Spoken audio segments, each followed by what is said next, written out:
I'll share the screen. Hopefully it'll all work. And we have a presentation today on ESG. It's in two parts. The first part will be what is ESG and questions. And then the second part is strategic considerations. And then we'll have a case study in that and then questions to wrap it all up. You can write the questions in the chat. Feel free to use the chat for questions at any time. Amalia will be able to keep track of that, and maybe me. But otherwise, you can jump in with questions at those times. Okay, without further ado, then let's start the presentation here. And there, who am I? I'm Andrew Twohig, originally from Canada, but in Indonesia for 25 years. I've got a Bachelor of Commerce in accounting with a minor in economics. So I like graphs. I really do like graphs. I have a BA in history and philosophy and a master's in philosophy and a CSRA. I've been with NCSR for a number of years doing courses. I'm now helping out ICSP, and the ESG Academy is just going to be off the ground. We're going to try to move forward on this. I've been a consultant on governance, risk, financial disclosures, sustainability for many years. I've written, I don't know how many annual reports, 100, something like that, sustainability reports and other communications for many years with BCom and some other government agencies. And I don't know, maybe 150 companies listed on the stock exchange. So I've been doing this some time and I'm still learning, and it's a good thing to be in a field where learning is still what's going on. We're all learning. So ESG, well, ESG is in a mess. There, that's it. It's in a mess. There's problems. There's problems. You know, we know what ESG is. It's environment, social, governance. And these are core components of sustainability. We were just lacking perhaps the economics. So we're assuming that's taken care of. We're assuming the economic aspect in the annual report, maybe. But companies and organizations are asked now to talk specifically about environmental policies and practices, social policies and practices, and governance policies and practice. And all of this, including perhaps the economic, is in risk. So we have to think about risk. So this is ESG. It's ESG and risk. Economics we can talk about maybe separately. But we are in a mess. And why? Well, I think the main reason is there are two ESGs. And the first ESG is the ESG that I grew up with, or I grew up into anyway. And this is the ESG that we have followed at the ICSP and the NCSR, which is sustainable development according to the Gro-Harlem-Brundtland Declaration from the United Nations way back in the 1980s.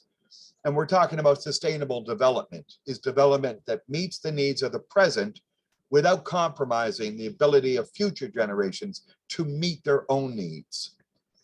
And so this is what should happen in the environment. This is what should happen in social affairs. This is what should happen in governance.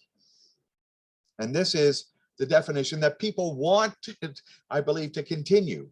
This is what most people see as good. We're taking care of things now. We're hoping to get to the future so that the future can take care of things, and so on and so on. It moves forward. It's an ecosystem.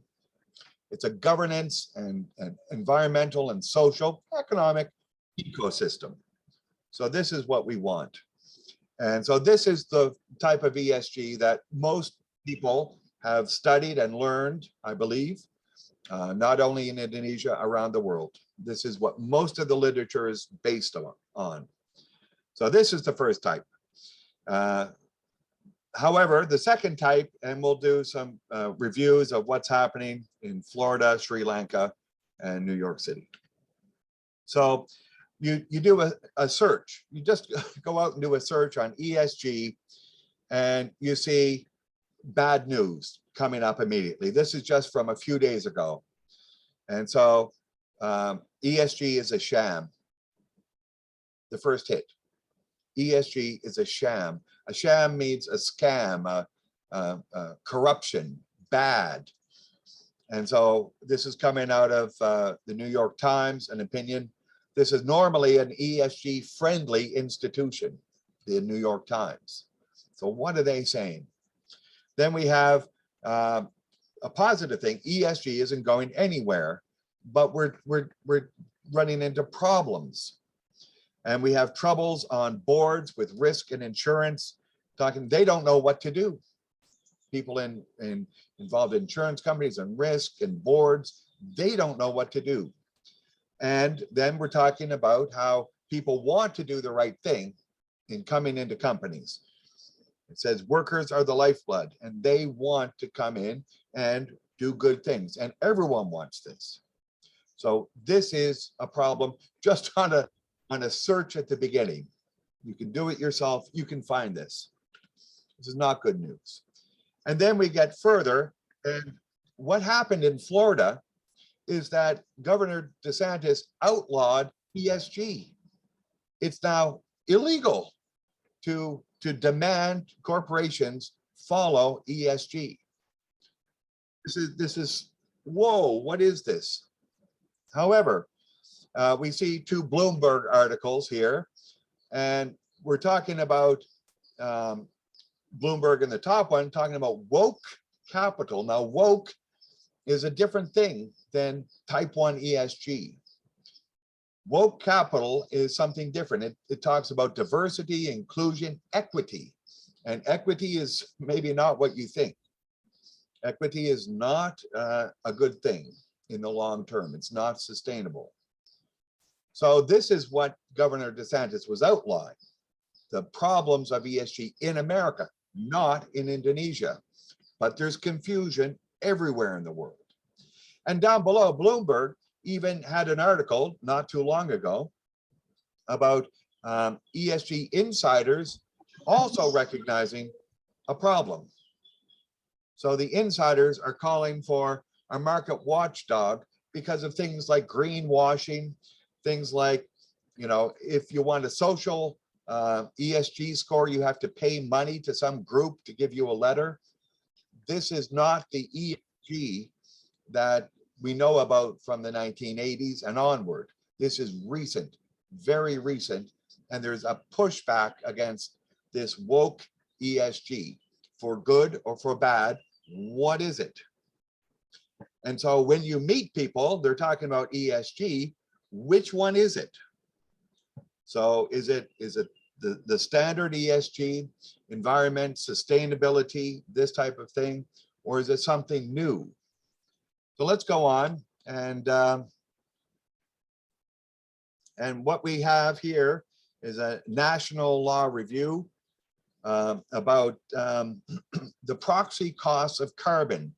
Well, this is a regulatory issue, and what companies have to do is they have to make assessments about the future. And if they get it wrong, they're getting sued. And is this, I ask, is this an ESG risk, or is it a regulatory risk? It doesn't affect the environment, and no one says it does. It affects a regulation to make an assumption about decades in the future. And so if they get it wrong, they get taken to court. And who knows if it's wrong, because we haven't gotten decades in the future. So this particular case was, you know, decided one way, and then it was changed. So there's confusion here. And so we've got these things called proxy carbon price, and this is a very difficult thing to figure out. So if you are trying to do it in decades in the future, you get taken to court if somebody thinks you're wrong. This is serious business. This is a problem. And so we move on to a different problem, and this is a main problem for ESG, in that Sri Lanka has just destroyed itself, at least temporarily. And a lot of people are afraid. Maybe you saw the pictures, I did, of people with suitcases running onto military ships to escape the island. These were people from the government. The government fell. The government had to escape the island. And why? Well, they implemented an extremist ESG policy. At the COP26, the president of Sri Lanka spoke, and he said, in part, Sri Lanka recently restricted imports of chemical fertilizers, pesticides, and weedicides due to public health concerns, water contamination, soil degradation, and biodiversity problems. However, what happened was that this caused the agricultural industry to collapse quickly, stopping the ability to pay for energy, and they now cannot afford gasoline for their tractors or their cars or almost anything. The government fell. Sri Lanka is now in a desperate situation.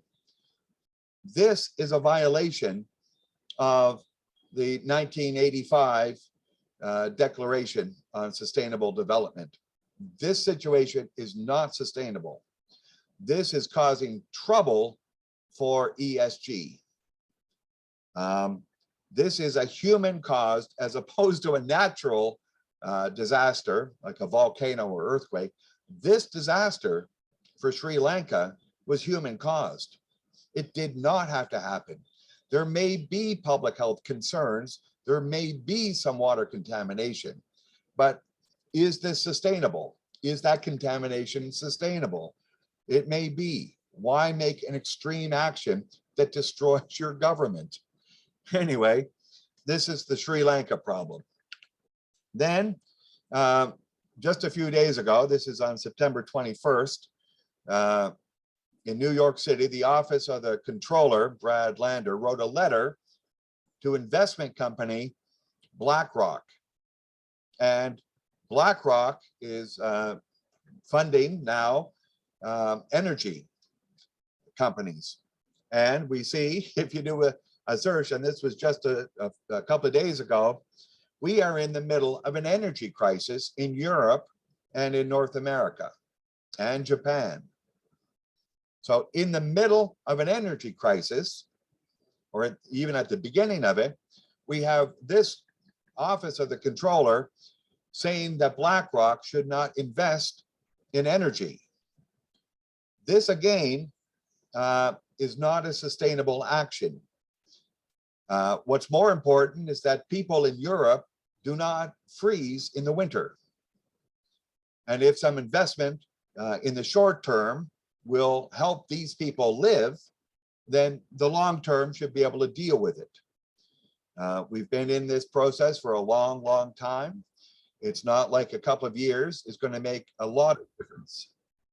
So this is, I think in New York City especially, we may have an urban issue that the cities don't understand that the countryside, the plant life and the animals outside of cities are a dynamic and self-healing system. It can take a fair amount of damage and repair itself. Currently, in the south, in Indonesia, and in other places, we are affected by the Tonga volcano eruption of January this year. And if you hadn't noticed, it's cooler. I find every day cooler in Indonesia. And so we can go cold, then we come back warm again. That's just the way this world works. So we have to recognize ecosystems are in control of themselves somehow. And so if you're looking to make a net zero target, what are you willing to do in the middle of an energy crisis? This is an extremist view. The Sri Lanka case is extremist. The Florida case is an extremist, maybe on both sides. And this desire to not allow people to help themselves in a crisis is also extremist. And so none of this seems to be sustainable in terms of what I think type 1 ESG is. It's environment in the long term for long-term sustainability of all aspects, E, S, and G, and economics, perhaps, and the risk that's going to come from an energy crisis in a continent of 300 million people. So this is what we're getting here. In some, the issues are not black and white. The issues are always gray because ecosystems are dynamic. They're moving, and this is a problem. So ESG, I'm going to say from everything I've read, is in a mess, and we've got multiple issues on all of this. So this is the quick intro to update ESG. Are there any questions?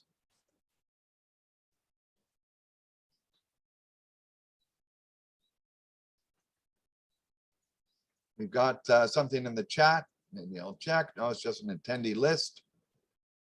If you have a question, you can put it in the chat.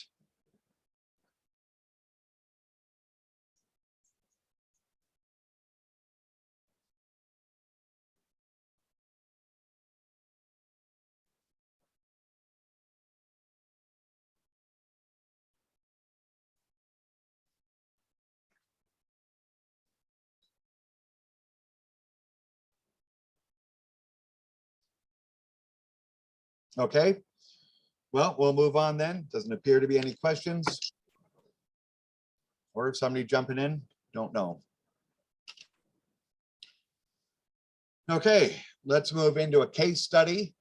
And the case study is about one of the main strategic considerations for organizations disclosing information, for stakeholders reading that information, and for everyone inside and outside the organization looking at this information.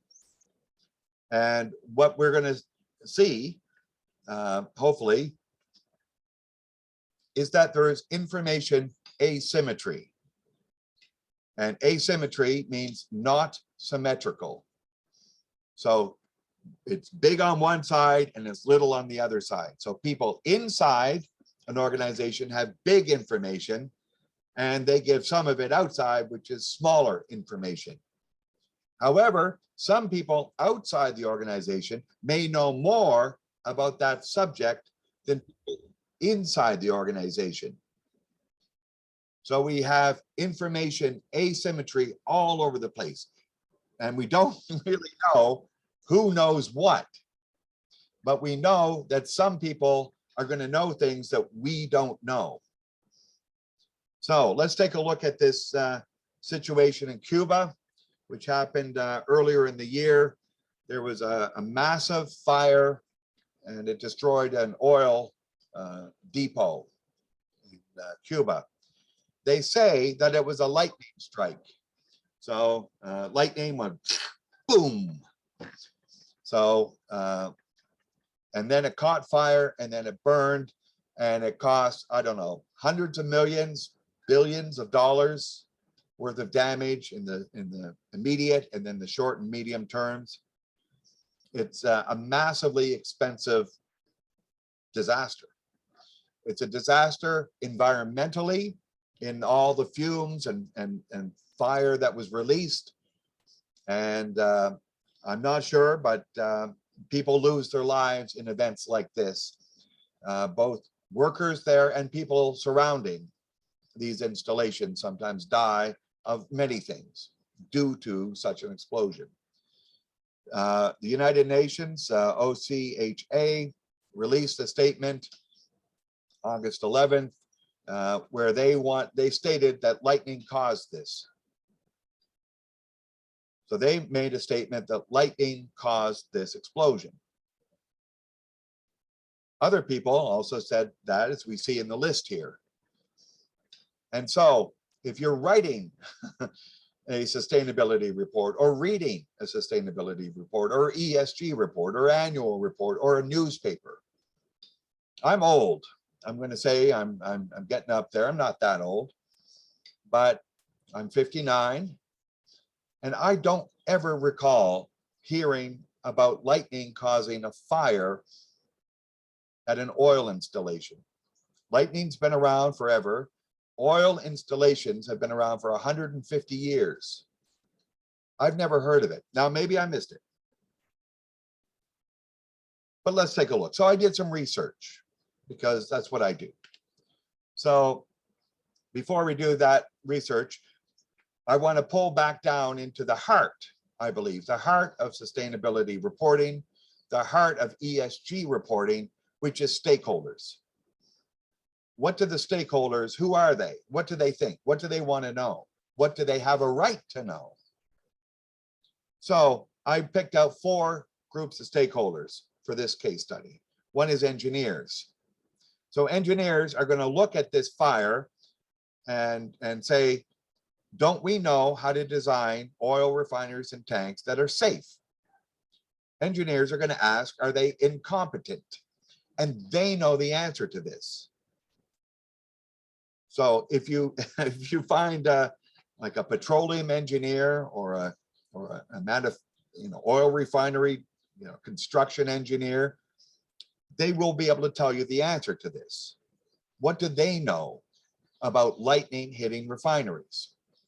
The nearby residents, both in Cuba now, but anywhere in the world, including, what is it, Cilacap in Indonesia and other places, they're going to look at this if they see it and go, oh my, is this going to happen in a lightning storm? Then insurance companies, as stakeholders, are going to say, I don't want to insure anything like that. There are tens of thousands of lightning strikes every week.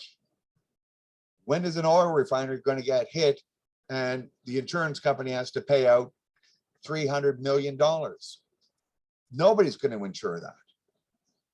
And then a sustainability-minded politician and report writer is going to ask the question I asked.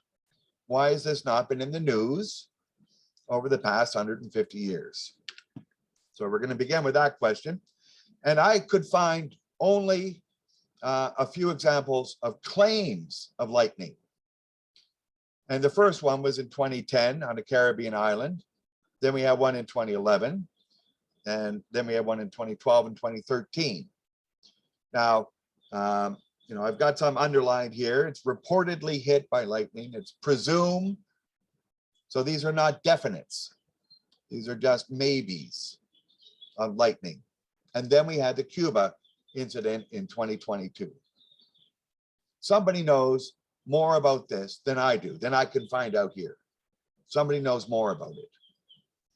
I had thought, and I had read that lightning causes fires for organic material, like trees. But if it hits a metal pipe, it won't burn. And in a refinery or a tank, you don't want to have oil leaks. They're inspected. There might be a little bit or something, but it's not going to be there. You don't want it there. You cannot have a leak. And so what I did check was academia. So I went in academia, and there was only one paper I could find. And they use words like might and may. And this is not modern science. This is, they didn't detail any of these strikes. Seemingly, they just took it from these newspaper articles. I don't know. Maybe they have other sources. However, on the right of this screen, we see what the engineers are talking about. They're talking about earthing systems, where you take the power of the lightning and you put it into the ground. And they've been doing this since the very beginning, I understand. They've known about earthing and grounding for a long time. They have grounding verification monitors to ensure that if it is struck by lightning, nothing bad is going to happen. And in my whole life, up until very recently, I've never heard of this. I have spoken to a couple of engineers. They think it's strange that lightning could cause a fire like this. And so we are into information asymmetry. We are into a situation where some people, insurance companies, definitely will pay an engineer to find out. then the engineers themselves will want to say, no, these things are safe. I'm a good engineer. The companies will want to say, we got the best information and we believe this oil refinery is safe from lightning. But the residents are going to say, no, it's not. Close it down. Maybe. Or make it safe. So I'm not sure where the truth is. And so what we are going to see in information asymmetry is that some stakeholders know and other stakeholders do not know. Some readers of any report are going to know what the truth is on this subject, and others are not going to know.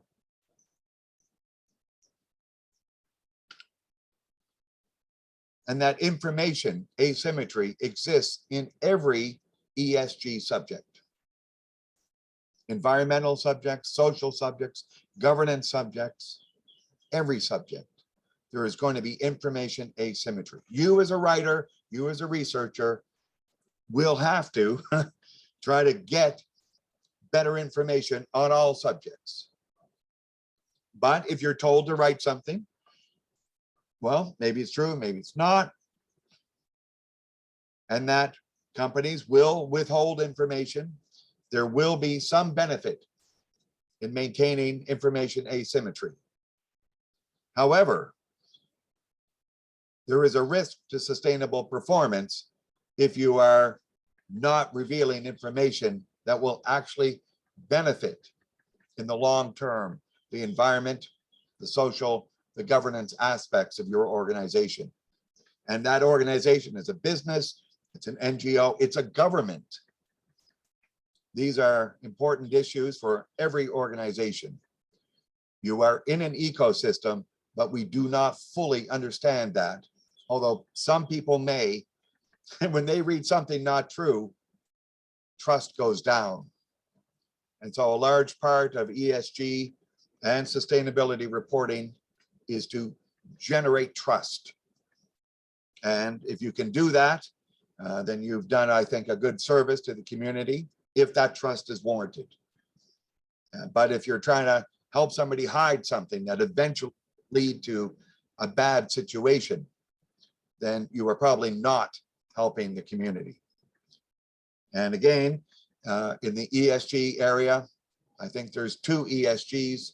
One is the traditional one, stated best, I think, by Gro Harlem Brundtland, about acting for the benefit of today with full appreciation of the need of the future to have the tools it needs to act for its benefit, and so on and so on. And this is being challenged by people who want immediate results in a very complex ecosystem, both on the ground and in terms of knowledge and information about that ecosystem. So best of luck to anyone who has to write these things and read these things. And the best you can do as an assurer is to get some tools to trace back and confirm that whatever is being said is going to conform with what other people know. Anyway, that's the end of this section. I'll take any questions now on either section, if there are any. There are 2 questions in the chat, Andy. Okay. Let me check the chat here.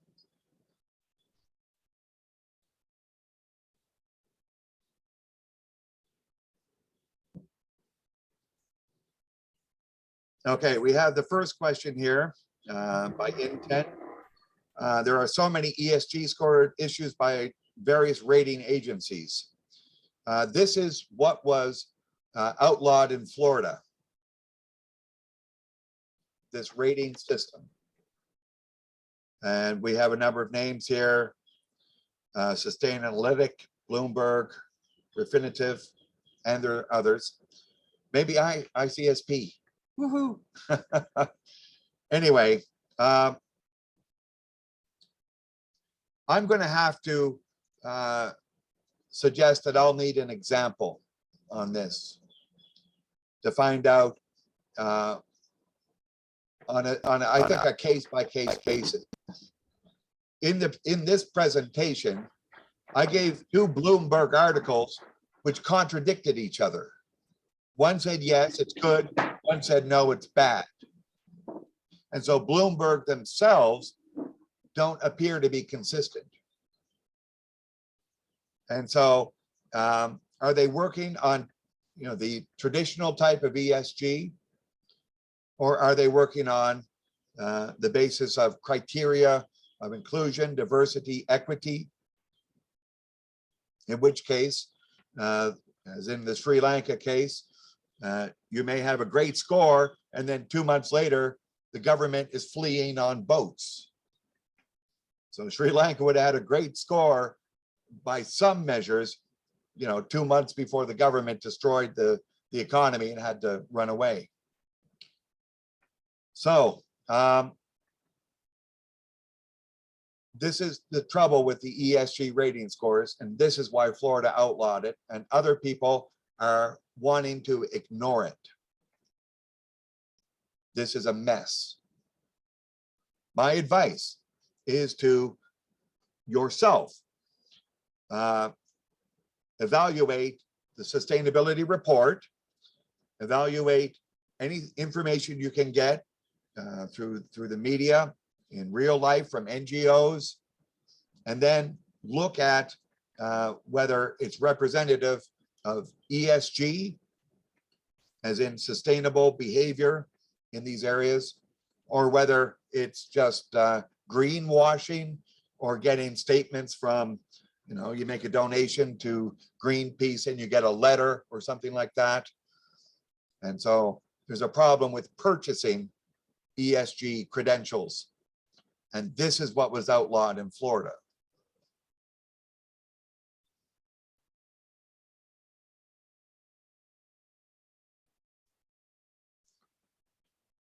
Okay, we have another question. I hope that answers the question. If it doesn't, intend, let me know. We've got Putu Sukma asking a question about ESG and small business organization. And we have a village-owned enterprise implement an ESG concept in their business activities. Yes. This can be done. And it should be done. Again, I'm going to say the heart of ESG and the heart of sustainability. The centerpiece is stakeholder engagement. And so if you have a village and everyone agrees that it's good and everyone can speak freely about this project, then it's fine. Even if it goes bad, as long as it doesn't take everyone down, but somebody's going to see that. There's information asymmetry. And so, yes, the people in the village go out and ask other people, should we do this? And if they come back and say, no, don't do it, listen to them. And so environmentally, you can evaluate what's it going to do. Is there going to be pollution? Is there going to be traffic? What's it going to do? And socially, what's it going to do to the community? Some people get rich, other people stay poor. You have social conflict. We have to do something. And who's going to be in charge of the money? Are they going to take the money and move to Jakarta? Maybe. And so all of these issues, if the stakeholders of the village, which is everyone, get a chance to speak and know, information asymmetry is reduced. And so I think the project will succeed better if everyone has access to the information. Everyone can speak freely, good or bad.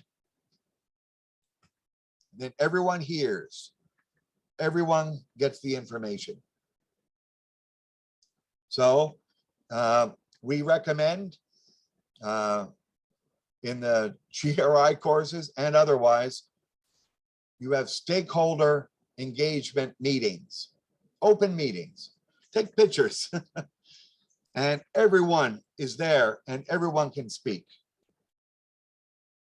And this is determining what is important, what is material from maybe what's not important. But if somebody is saying this is important, maybe it is. Maybe they have better knowledge about this and other people have to research. So wait, don't do anything extreme. If you won't listen, that's extreme. This is extreme. You have to listen. And if it's true, you have to say it's true. And then determine something. So yes, ESG is possible and good to do. Stakeholder engagement is the way forward. Anyway, that's that question. I hope that answers the question. Mr. Sukma, I think it's Mr. Putu. Is Putu a guy's name? Amalia. Yes, Is Putu a guy's name? Putu actually a family name in Bali. Oh, Sukma's the first name. Yes, I get Sukma is the first confused. name. I'm sorry about that. After 25 years, I'm still confused about the naming in It's Indonesia. okay. Sorry, it's tricky. Okay. We have an answer here from Putu Sukma. Okay, thank you, and best of luck. It's an ecosystem. It will take care of itself if you let it. You know, it gets a little wild, like a garden, but the garden will grow. The garden will grow most of the time. Real easy. Good.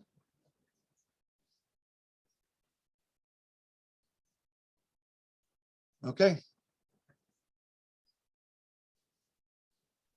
Anyway, this is the presentation. I hope anyone got something from it. Amalia has a copy of it. Do you send out the copies, Amalia? No, actually, I will send it after the training along with the certificate. Okay, good. Okay. And so if you have any questions going forward, feel free to contact me through ICSP. And again, for the moment, my advice, given everything in the world, it's very confusing and uncertain at the moment. My advice is don't push. Just do things and make it work for the short term, looking towards the long term. But the best thing to do is to focus on sustaining something and anything that works. So if it works today, let it work forward. Probably be okay in the short term for now.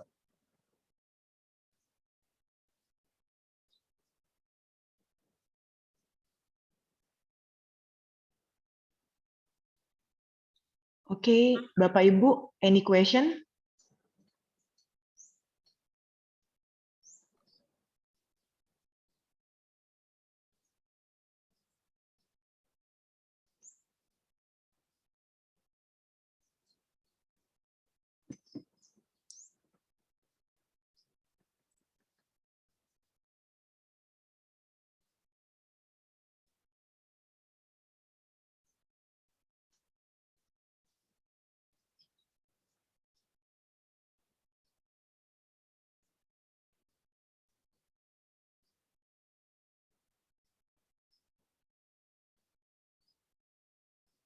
Well, that's probably it, Amalia.